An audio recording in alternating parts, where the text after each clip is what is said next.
Think back to making a recipe, such as bread or cookies with your grandma or mom when you were a kid. Do you still remember how to make those recipes that y'all made together? Chances are you probably don't remember how to, so let me refresh your memory on how to make banana bread from scratch, just like your grandma or mom's. The recipe I'm going to teach you all is the recipe my grandma taught me when I was younger that I now know off the top of my head because we made it so much. It is simple and easy to make, as you will soon learn, and I will teach you the materials, ingredients, and steps needed to make it. Everyone loves banana bread, especially when it is homemade, so listen and learn as I explain to you how to make many people's favorite snack. Banana bread is so enjoyable because it can bring back fond memories and help people bond. Myself, for example, I make banana bread with my sister, which helps us bond, and we make fond memories through that. But before you begin, you will need a few materials. Make sure you preheat your oven to 350 degrees. Make sure you have a bigger mixing bowl to mix your ingredients in. It can look like this. Make sure you have a smaller mixing bowl, like that. Make sure you have a potato masher so you can mash your ripened bananas. Make sure you have dry measuring cups, and they typically look like this.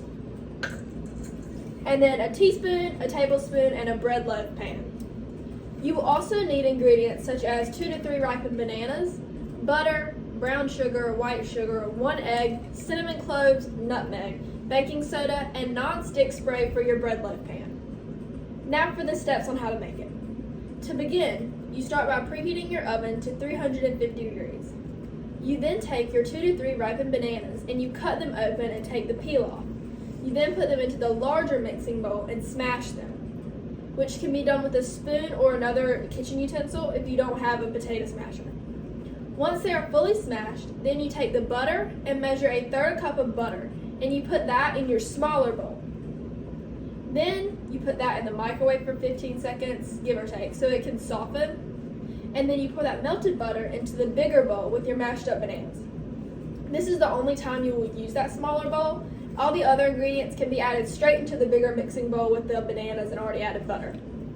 Then you crack 1 egg into the bowl and mix it in with your previous ingredients. Next, you take 1 teaspoon of cinnamon cloves and 1 teaspoon of nutmeg and put those into your banana bread batter. After that, you take half a tablespoon of baking soda and put that into your mixture.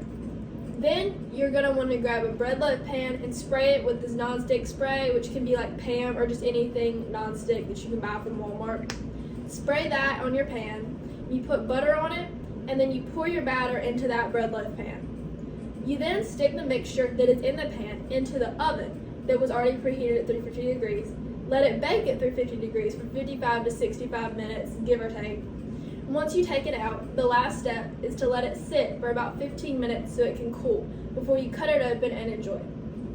You can also stick the banana bread in the fridge for 10 to 15 minutes so it'll cool faster, but that's just if it's not cool enough in your house or wherever you're making it. It just speeds the process up. Now that you know how to make homemade banana bread, you can go make it for yourself, your family, or your friends, because I'm sure that everybody that you make it for will love it.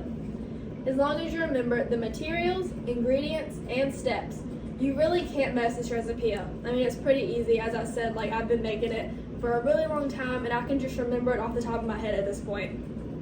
After listening to me explain to you how to make homemade banana bread, go make some for yourself, your friends, and your family, and enjoy it. Thank you.